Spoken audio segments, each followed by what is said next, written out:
Alors attends, je vais juste faire une petite story Instagram pour dire que je le ferai après quand David il sera plus là, comme ça on verra pas sa gueule. Hein?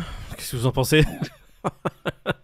Je ferai une belle story Instagram, David, à la fin de la vidéo pour agrémenter mes réseaux sociaux. T'es pas très centré là, David. Tu peux te pousser un petit peu qu'on te voit Tu pas. peux te mettre tout à droite, David. Décale-toi Décale-toi, encore. décale-toi un peu, un peu. Par Décale-toi. là? Par là? Par là? On est le lundi 23 mai, il est 6h43, on va commencer cette émission. Bonjour à tous qui nous rejoignent, que vous soyez en podcast en train de nous écouter tranquillement dans votre voiture ou dans votre canapé, ou ceux qui nous regardent gentiment sur YouTube, sur leur téléphone ou sur leur téléviseur. J'espère que vous avez passé un bon week-end. On va faire une petite review hebdomadaire et vous parler de petites news très sympas. Allez, on va voir que... Oh mon dieu. Mais attends, Tout ce vert. on voit un Bitcoin à 30 170 $, un Ethereum à 2030 $. Bitcoin qui prend 2,97% et l'Ethereum 3,11% sur les dernières 24 heures. Sur le tableau général, on voit quoi? Le BNB qui est à 321 $, une hausse de 1,93% sur les dernières 24 heures. Le Cardano à 54 centimes, une hausse de 3,28%. Le Solana à 52 $, le Polkadot à 10 $, qui prennent respectivement 4,53% pour le Solana, ce qui est vraiment pas mal. Bon, on voit que tout le marché est vert. Et sur les 30 derniers jours, messieurs, le marché est toujours rouge. C'est vraiment pas joli à voir. Sur les 30 derniers jours, le Bitcoin, juste pour rappel, il perd 24% et l'Ethereum perd 31%.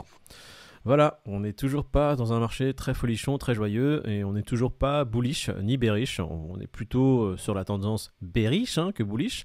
Les prix sont toujours à la baisse et on va voir ça tout de suite en regardant les courbes. Nous sommes sur le Bitcoin en unité de temps hebdomadaire. On va voir ce que la clôture hebdomadaire a donné. Elle a donné une 8e bougie rouge. Apparemment, c'est historique. Ce n'est jamais arrivé sur le Bitcoin depuis qu'il existe. C'est la première fois dans l'histoire du Bitcoin que 8 semaines d'affilée, il clôture à la baisse. Il a fait une clôture hier exactement à 30 335 $. On commence la journée, il est 6h48 et on a un Bitcoin à 30 157 $. Alors qu'est-ce que ça veut dire? Ça veut dire qu'on clôture de plus en plus à la baisse, tout simplement. Un joli escalier. Voilà, un escalier descendant, une pente bien belle qui descend et qui ne finit pas de descendre. Donc j'ai envie de te dire, qu'est-ce que tu disais, Pete, sur le Bitcoin? Il faudrait qu'il fasse quelque chose là, sérieux. À un moment donné, on est tous là en train d'attendre. Là. Ah, on a une Tu sais vie, mec. qu'on est une équipe derrière son cul ou... Ouais, il sait Il est qu'il au en courant a quand une vie. même qu'on est plusieurs en France à attendre qu'ils se décident. Qu'il soit à 19, voire 15 000 $, ce serait sympa qu'il y aille vraiment franco pour qu'on voit un peu ce qui se passe. On va passer en unité... Qu'il prenne son courage à deux mains et qu'il y aille, franchement. Qui saute, l'encul. Allez, on passe en unité de temps journalière et qu'est-ce qu'on voit? On voit que le Bitcoin est dans son couloir, une résistance haute à environ 31 000 $, un support à 28 000, et le Bitcoin, les prix font quoi? Ils tapent la résistance du haut à 31 000, redescendent vers le support à 28 000 pour remonter tranquillement. Une belle latéralisation au niveau du Bitcoin, les prix du Bitcoin qui évoluent juste entre ces deux prix. Donc encore une fois, 31 000 et 28 000. On regarde en 4 heures rapidement, on va pas en parler plus que ça. L'Ethereum, on est en unité de temps hebdomadaire et on voit que l'Ethereum aussi clôture pour la 7e fois à la baisse. L'Ethereum qui est actuellement à 2028 $, et on regarde tout de suite en unité de temps journalière qu'est-ce qu'il donne de façon plus précise, et il est exactement comme le Bitcoin. Il évolue dans un couloir, il est en pleine latéralisation, il se situe entre sa résistance haute à 2150 $ environ et son support à 1900 $. Et qu'est-ce que font les prix? Ils tapent la résistance de 2150 $, retombent vers le bas vers le support à 1900 $ pour rebondir dessus. Et ça avance gentiment dans ce couloir. Et qu'est-ce que ça va donner dans les jours à venir? Est-ce qu'on peut dire quelque chose? Qu'ils ouvrent une porte, quoi, merde, du couloir, et puis qu'ils aillent en haut, qu'ils aillent en bas, mais qu'ils l'ouvrent, la putain de porte. Ouais, qu'ils nous disent vraiment ce qu'ils veulent faire, parce que là, on en a marre. En 4 heures, on voit pas grand-chose d'autre. On va pas passer des heures sur le Bitcoin ou l'Ethereum. Nous sommes sur le CAC en daily et on voit qu'il a clôturé en légère hausse hier, 0,20%. Il prend 12 points. Et qu'est-ce qu'il nous dit le Nasdaq? Est-ce qu'il clôture en hausse ou à la baisse? Et le Nasdaq qui clôture à la baisse, moins 0,30%. Il perd 33 points. Bon, bah écoutez, voilà pour la revue des prix. On va passer directement au Crypto Fear and Greed. Qu'est-ce qui se passe au niveau de ce Crypto Fear and Greed? Nous sommes à 10, messieurs. Toujours dans l'extrême peur. Les réseaux, tout le monde semble avoir des signes avant-coureurs de peur extrême. Est-ce que vous avez des signes avant-coureurs de peur extrême, messieurs? Vous avez peur? Parce que tu nous as montré sur le Nasdaq, franchement. En plus, on a fait ce qu'on a dit ce week-end. On n'a pas trop regardé, donc en vrai... On est toujours dans le même climat, il n'y a rien de nouveau. On dirait qu'il est sur une rampe de lancement, mais on ne sait pas si la rampe de lancement c'est pour aller vers le bas ou pour aller vers le haut. Pour l'instant, ce qu'ils dessinent, c'est plutôt vers le bas, mais qu'il y aille, quoi. Enfin, c'est chiant. Dans tous les cas, s'il va plus bas, c'est une opportunité. S'il monte plus haut, c'est une opportunité aussi. Le Euh, truc, c'est que là, on s'endort, quoi. Bon, passons aux news, messieurs. Qu'est-ce que vous en pensez? Ouais, go. Ouais, en avant. Bon. Première news, Ethereum 2.0, un pari à qui te double, focus sur la mise à jour qui pourrait tout changer. Ouais, Ethereum 2.0, le truc le plus attendu de l'année après la prolongation d'Mbappé. Sauf que Mbappé c'est fait et Ethereum on sait pas encore. Donc c'est censé être au mois d'août. Ils ont la même communication, c'est marrant. Ouais, c'est incroyable. Donc Vitalik Si, ça va Buterin. arriver, mais bon. Devine. Donc t'as Devine. Vitalik Buterin qui a repoussé hier ou avant-hier. Donc il a dit ce sera peut-être septembre ou octobre ou 2032, on sait pas. Donc Ethereum est confronté à ce qu'on appelle un trilemme, donc décentralisation, sécurité, scalabilité. À partir du moment où il passe en proof of stake, on est moins dans la décentralisation. C'est une histoire de compromis, quoi. Voilà, tout simplement. On ne peut pas avancer dans les trois parties. Si on veut pousser par exemple la vitesse du réseau, on est obligé de rogner sur la décentralisation et un peu sur la sécurité également, si je comprends bien.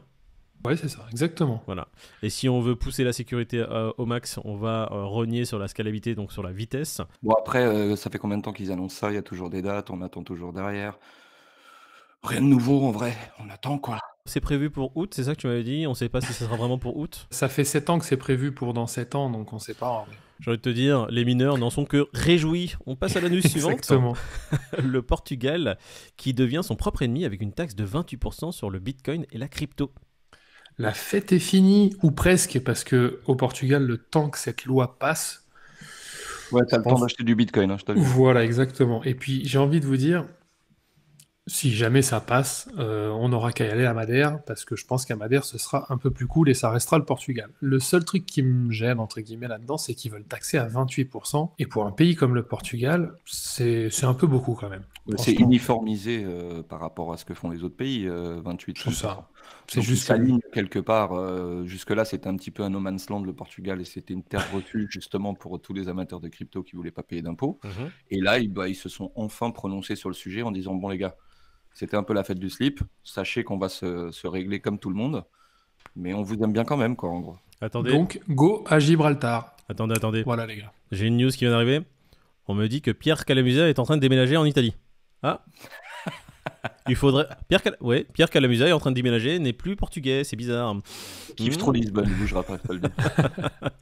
On passe à la news suivante. Meta dépose la marque MetaPay, un nouveau projet de crypto-monnaie à venir. Bon, encore une fois, Meta, qui repose une marque qui est MetaPay. Ils avaient déjà essayé de créer une crypto-monnaie qui était le Libra à l'époque, il y a à peu près 3-4 ans, il me semble, avant que le bull market de mai 2020 commence. Ils étaient fait tacler gentiment par tout le gouvernement américain qui avait vu ça d'un très mauvais œil. Et aujourd'hui, ils recommencent en déposant MetaPay, mais avec, j'ai l'impression, une organisation un peu plus robuste et bien poussée. Fourniture de logiciels pour la gestion et la validation des transactions de monnaie numérique, fourniture de logiciels pour la création d'une crypto-monnaie décentralisée et open source à utiliser dans les transactions basées sur la blockchain, fourniture de logiciels pour la création et la gestion de smart contracts. Donc là, j'ai l'impression que Facebook, Meta, j'ai du mal, hein, c'est pas joujou. Donc on pourrait voir d'ici quelques mois, voire quelques semaines, s'ils sont très rapides, une annonce venir de la part de Meta qui serait assez intéressante pour tout l'écosystème crypto. En gros, ils ont annoncé la Meta qui voulait faire genre un réseau social dans la métaverse et tout. Il y a plein d'applications, de trucs qu'ils veulent faire. Là, j'ai lu dans l'article de Cryptos, là, qui est assez bien fait. Ça parle aussi qu'ils veulent taxer à 47,5 les ventes de NFT dans le métaverse. Est-ce que ça serait choquant? Non, de la part de Facebook. J'ai déjà Apple qui taxe 30% toutes les apps qui sont créées sur leur écosystème. Facebook qui va se faire plaisir, hein, qui va taxer à hauteur de presque 50%. Ouais, c'est du vol organisé, mais qu'est-ce que tu veux faire? Il faut bien qu'ils récupèrent les 16 millions qu'ils ont payés pour le nom de domaine metapay.com. Les 60 millions. Genre, voilà, tu le trouves comme tu peux. Hein. Ah là là, on verra ce que ça donne. Voyons voir dans les semaines à venir. Allez, on passe à la news suivante. L'USDD qui arrive, le stablecoin algorithmique de la blockchain Tron. Bon, écoutez, encore un stablecoin. Niveau timing, ils sont bons. Très très bon. Stablecoin algorithmique décentralisé. On a vu ce que l'UST donnait et avant l'UST, ce que stablecoin avait fait, c'était aussi casser la gueule. Ils se sont dit que c'était le bon timing, là, tu vois, que ça parlait de stablecoin. Ils ont fait un board meeting, ils se sont dit, les gars, il n'y aurait pas une opportunité là? Allons-y. Il n'y a pas de mauvais buzz. Ceux qui vont le stacker, ils vont avoir droit à 30% de rendement. Ceux qui veulent essayer, allez-y, on vous regarde. Et on ira après vous. Non, 30% de rendement, je vais quand même mettre un billet. Hein. Après, c'est personnel, mais moi, je vais tester quand même. En tous les cas, vaut mieux être le premier que le dernier. Je serai le premier et le premier à sortir, je te le dis cette fois-ci. Allez, news suivante. Instagram qui prendra en charge les NFT Ethereum, Polygon, Solana et Flow. Instagram qui suit les pas de Twitter, où on peut mettre une photo de profil en NFT, et là, il pousse encore le truc un peu plus loin. C'est cohérent parce qu'Instagram, ça reste quelque chose d'assez artistique. Tous ceux qui ont des NFT sur ces blockchains-là, en tout cas, pourront les avoir en profile pic sur leur Instagram. Allez. Plus Meta se met là-dedans, et en fait, plus ils ont accès au grand public, ces gens-là, c'est des grosses plateformes. Donc, voilà, s'ils commencent à se lancer dessus, il va y avoir de l'adoption en masse. On passe à la news suivante. La news suivante qui est OpenSea, qui lance officiellement son prochain protocole Seaport, une marketplace qui permettra l'échange des NFT autre que l'échange NFT Ethereum. C'est-à-dire que des gens qui veulent échanger des NFT contre des NFT plus de l'Ethereum ou des NFT contre des NFT serait désormais possible, et même d'autres utilisations pour les NFT. Tu peux même tips un achat et tout. Ils veulent faire un OnlyFans des NFT si je comprends bien. Je sais pas, mais en tous les cas, c'est pas mal. Le créateur qui se met à poil pour vendre ses petites créations. On voit inspiration. Ouais. C'est pas mal quand même parce que il y a plein de gens qui n'entrent pas dans ce monde des NFT à cause des frais exorbitants d'Ethereum, donc ça pourrait peut-être être pas mal. Hein. Ouais, il y en a quelqu'un qui pourrait trouver des deals assez intéressants. Faudrait voir ce que ça donne cette marketplace. On verra, on viendra commenter les news dessus dans les semaines à venir. Allez, news suivante. La banque Morgan Stanley met en garde contre les NFT et le métaverse. Waouh. Merci Morgan, merci. Ça veut dire que ça sent bon en général. Ouais, une banque qui vient, elle nous annonce quoi? Il y a une bulle, faites gaffe, c'est ça? Ouais. Elle nous donne des conseils. Parce qu'ils sont bienveillants en fait, les banques. Sachant qu'il y a déjà eu un bear market sur les NFT, on va dire fin 2021. Ouais. Non mais heureusement qu'ils sont là, moi j'ai envie de dire. Merci JP Morgan, franchement. C'est très gentil. Allez, on passe à la nuit suivante. Bitcoin fête le 12e anniversaire de son Pizza Day. C'est cool, ouais, moi j'aime bien ces idées-là. CZ qui en a profité pour faire des gros coups de pub à coups de scooter et livraison de pizza, c'était assez énorme. Ah tiens, oui, CZ qui faisait... Regarde-moi cette tête. Il est bon, il est bon. Il faut savoir que ce mec-là, c'est quand même le CEO de Binance, il pèse des milliards. Et il est assez détente. Hein. Moi, j'aime bien ce personnage qui se prend pas tellement au sérieux, qui vit la vie tranquille. Pizza Day, pour ceux qui ne savent pas. C'est le 12e anniversaire de 10 000 bitcoins contre 2 pizzas. En fait, c'est la première transaction de bitcoin pour un bien tangible, quoi, qui était 2 pizzas. Cool. Et du coup, c'est devenu le Bitcoin Pizza Day. C'est énorme. Je trouve ça cool qu'il ait quand même ces petites fêtes comme ça pour un écosystème crypto pareil. Bah, ça fait partie de l'histoire de Bitcoin, hein, carrément. Il paraît qu'il a pris une amende. Tu sais qu'il y a les flics qui sont venus quand il mimait la livraison sur son scooter, il n'avait pas de casque, il paraît qu'il a pris une amende. Les gens me disent qu'il a payé en BNB. Qu'il a payé en BNB sur le portefeuille privé d'un des gendarmes. Allez, on lance la rumeur. Bon messieurs, je pense qu'on va s'arrêter là pour aujourd'hui. On a parlé de pas mal de news, on a parlé de pas mal de projets également qui vont arriver dans l'univers crypto. Est-ce que vous avez un petit mot pour la fin pour nos viewers? Si vous voulez encore des infos, Twitter. Likez la vidéo, abonnez-vous, n'hésitez pas, c'est gratuit et nous, ça nous fait grave plaisir. Écoutez messieurs, je vous souhaite une très bonne journée. David, Pete, très bonne journée à vous. Bon courage pour la journée. Merci. Ouais, et puis messieurs, dames qui nous suivez, bonne journée à vous aussi. Kiffez bien votre journée, kiffez bien votre semaine et on se dit à demain matin. Ciao. Salut la team.